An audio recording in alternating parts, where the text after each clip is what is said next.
नमस्कार दोस्तों, मैं अक्षय आप सबका दिल से स्वागत करता हूं आप सबके अपने चैनल रॉयल मैकन्यूज में। इस वीडियो में हम फ्लूइड मैकेनिक्स के कुछ एमसीक्यूज यानी कि मल्टीपल चॉइस क्वेश्चंस को डिस्कस करेंगे, जो कि प्रतियोगी परीक्षाओं के लिए लाभदायक सिद्ध हो सकते हैं।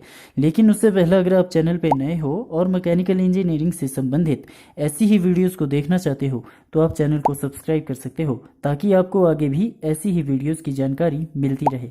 तो चलिए दोस्तों, आगे बढ़ते हैं और शुरू करते हैं आज का वीडियो।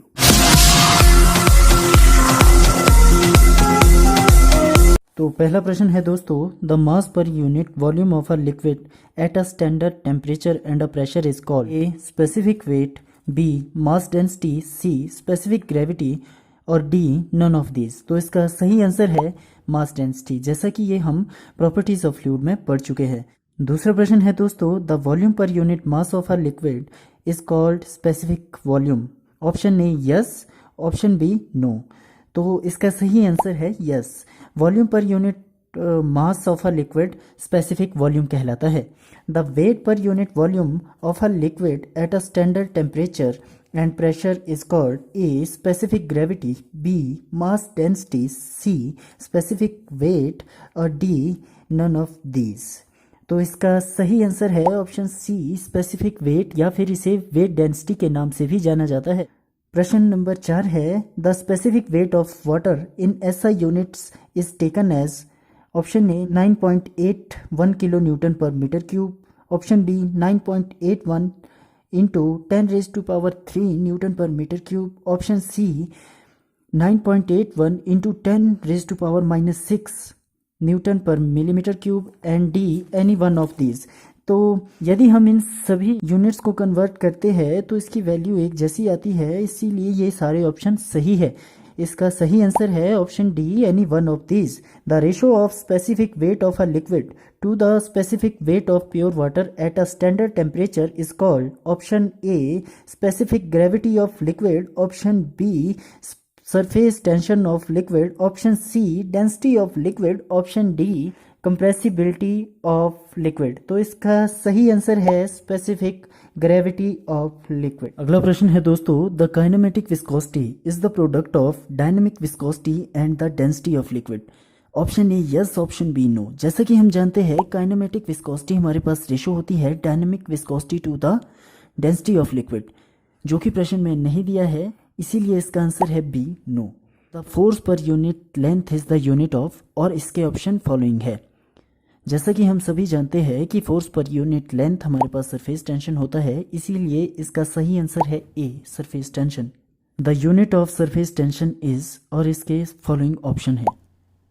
जैसा कि हमने अभी डिस्कस किया, फोर्स पर यूनिट लेंथ हमारे पास सरफेस टेंशन कहलाता है, और यदि हम फोर्स का यूनिट न्यूटन ले और लेंथ का यूनिट मीटर ले तो न्यूटन पर मीटर हमारे पास सरफेस टेंशन का यूनिट होता है। क्वेश्चन नंबर 9 है, the dynamic viscosity of liquid dash with rise in temperature. तो इसके फॉलोइंग ऑप्शन है। तो इसका सही आंसर है सी डिक्रीजेस। जैसे ही टेम्परेचर को बढ़ाया जाता है, लिक्विड की डायनेमिक विस्कोसिटी डिक्रीज करती है।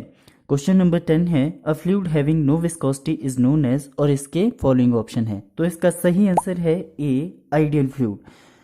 ऐसा फ्लूइड जिसकी कोई भी विस्कोसिटी नहीं होती, रियल में एग्जिस्ट नहीं करता, इसीलिए इसे आइडियल फ्लूइड कहा जाता है। क्वेश्चन नंबर 11 है, a fluid which obeys the Newton's law of viscosity is termed as, और इसके फॉलोइंग ऑप्शन है। तो इसका सही आंसर है ऑप्शन सी न्यूटोनियन फ्लूइड।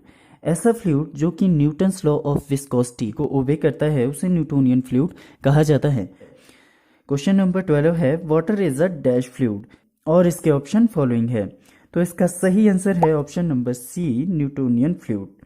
अगला क्वेश्चन है दोस्तों, the shear stress strain graph for a Newtonian fluid is a, और इसके फॉलोइंग ऑप्शन है। तो इसका सही आंसर है स्ट्रेट लाइन। न्यूटोनियन फ्लूइड के लिए यदि हम शियर स्ट्रेस और शियर स्ट्रेन का ग्राफ बनाएं तो ये स्ट्रेट लाइन ग्राफ बनता है, क्योंकि शियर स्ट्रेस डायरेक्टली प्रोपोर्शनल होता है रेट ऑफ शियर स्ट्रेन के। अगला प्रश्न है दोस्तों, the dynamic viscosity of gases dash with rise in temperature, और इसके ऑप्शन फॉलोइंग है। तो इसका सही आंसर है इंक्रीजेस। जैसे ही टेम्परेचर को बढ़ाया जाता है गैसेस की डायनेमिक विस्कोसिटी इंक्रीज करती है, जबकि लिक्विड के केस में ऐसा नहीं होता। जैसे ही टेम्परेचर को बढ़ाया जाता है लिक्विड की डायनेमिक विस्कोसिटी डिक्रीज करती है। अगला प्रश्न है दोस्तों, Reynold number is the ratio of inertia force to the, इसके फॉलोइंग ऑप्शन है। रेनॉल्ड नंबर रेशियो होता है inertia force to the viscous force की, और रेनॉल्ड नंबर का बेसिकली यूज किया जाता है टाइप ऑफ फ्लो का पता लगाने के लिए कि फ्लो लेमिनार है या फिर टर्बुलेंट है।